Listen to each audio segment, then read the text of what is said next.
आम समस्त राज्य जो मैंने संयोजक कार्यकर्ता सांसद विधायक विधायिका विधायक प्रार्थी जिला सभापति छामुआ संगठन राज्य कर्मकर्ता ब्लॉक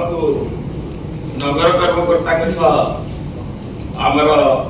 निर्वाचन मंडली नेतृवृंद को अवगत निमंते सर्कुलेट कर निर्देश से गोटे पक्ष धरी जनसंपर्क पदयात्रा अभियान गांधी जयंती ठारू आरंभ हम दुईटी पर्याय प्रथम पर्याय अक्टोबर 2 रु 6 जाए और 21 रु 30 तारीख जाए दीपावली व्यवहित पूर्व शेष एवं आमर पुण्यात्मा गोपबंधु पवित्र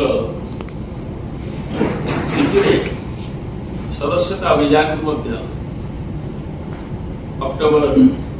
9 आरंभ द्वारा आरंभ कर